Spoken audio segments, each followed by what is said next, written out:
Chapter 5. Winnie woke early next morning. The sun was only just opening its own eye on the eastern horizon, and the cottage was full of silence. But she realized that sometime during the night she had made up her mind. She would not run away today. Where would I go anyway? She asked herself. There's nowhere else I really want to be. But in another part of her head, the dark part, where her oldest fears were housed, she knew there was another sort of reason for staying at home.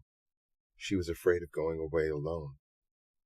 It was one thing to talk about being by yourself, doing important things, but quite another when the opportunity arose.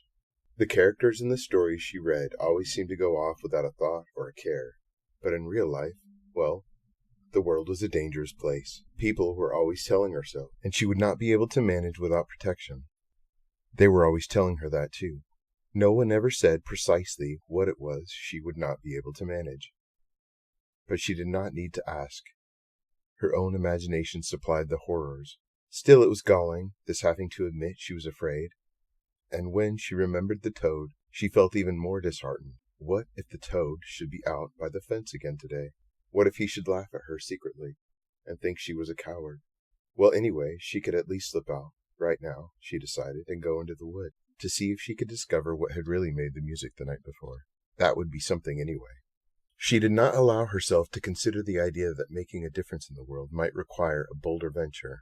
She merely told herself, consolingly, "Of course, while I'm in the wood, if I decide never to come back, well then, that will be that." She was able to believe this because she needed to, and believing was her own true promising friend once more. It was another heavy morning, already hot and breathless.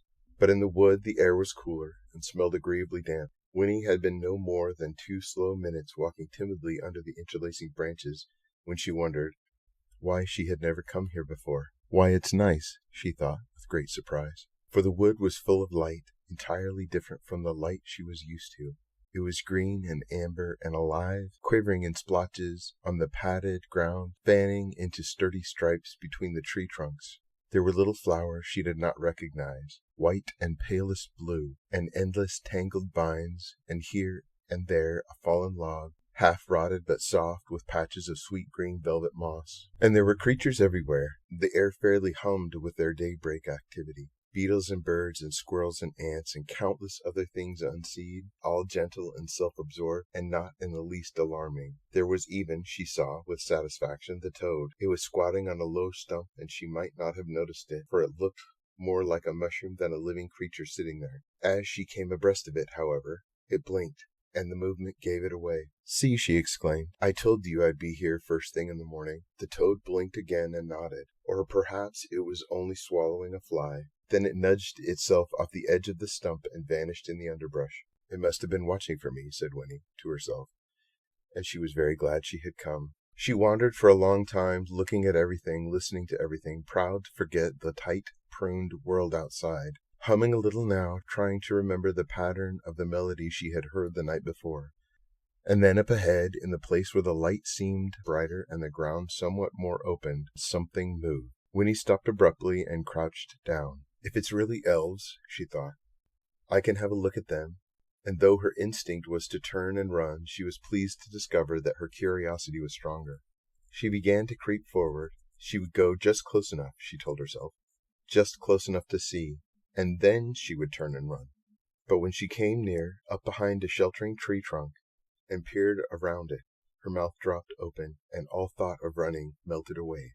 There was a clearing directly in front of her, at the center of which an enormous tree thrust up, its thick roots rumpling the ground 10 feet around in every direction. Sitting relaxed with his back against the trunk was a boy, almost a man, and he seemed so glorious to Winnie that she lost her heart at once. He was thin and sunburned, this wonderful boy, with a thick mop of curly brown hair, and he wore his battered trousers and loose grubby shirt with as much self-assurance as if they were silk and satin. A pair of green suspenders, more decorative than useful, gave the finishing touch, for he was shoeless and there was a twig tucked between the toes of one foot. He waved the twig idly as he sat there, his face turned up to gaze at the branches far above him. The golden morning light seemed to glow all around him, while brighter patches fell, now on his lean brown hands, now on his hair and face, as the leaves stirred over his head. Then he rubbed an ear carelessly, yawned and stretched. Shifting his position, he turned his attention to a little pile of pebbles next to him. As Winnie watched, scarcely breathing, he moved the pile carefully to one side.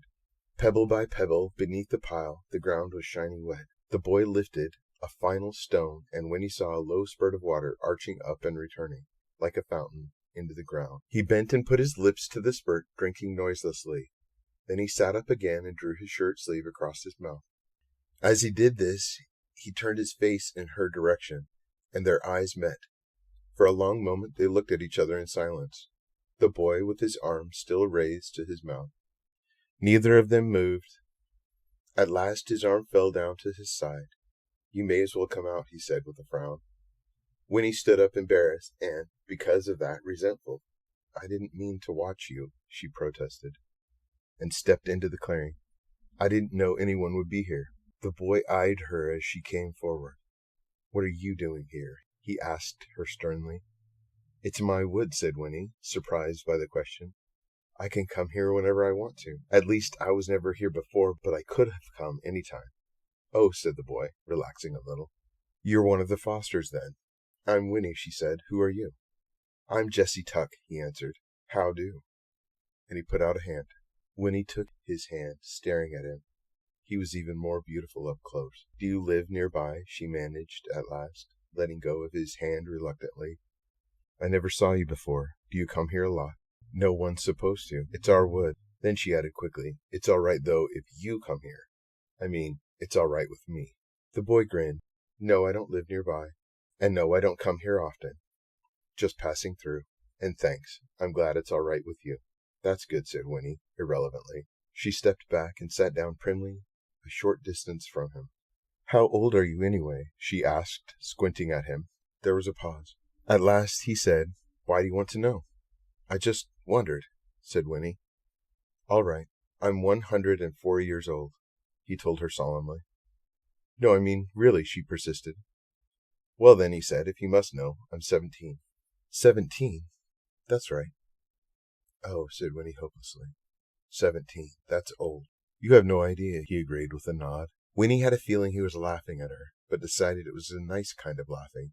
"Are you married?" he asked next. This time he laughed out loud. "No, I'm not married. Are you?" Now it was Winnie's turn to laugh. "Of course not," she said. "I'm only 10. But I'll be 11 pretty soon." "And then you'll be married," he suggested. Winnie laughed again, her head on one side, admiring him, and then she pointed to the spurt of water. "Is that good to drink?" she asked. "I'm thirsty." Jessie Tuck's face was instantly serious. "Oh, that. No, it's not," he said quickly. "You mustn't drink from it. Comes right up out of the ground, probably pretty dirty," and he began to pile the pebbles over it again. "But you drank some," Winnie reminded him. "Oh, did you see that?" He looked at her anxiously. "Well, me, I'll drink anything. I mean, I'm used to it. It wouldn't be good for you, though." "Why not?" said Winnie. She stood up. "It's mine anyway. If it's in the wood, I want some. I'm about dry as dust." And she went to where he sat and knelt beside the pile of pebbles. "Believe me, Winnie Foster," said Jessie, "it would be terrible if you drank any of this water. Just terrible. I can't let you." "Well, I still don't see why not," said Winnie plaintively. "I'm getting thirstier every minute, and if it didn't hurt you, it won't hurt me. If my papa was here, he'd let me have some." "You're not going to tell him about it, are you?" said Jessie. His face had gone very pale under its sunburn.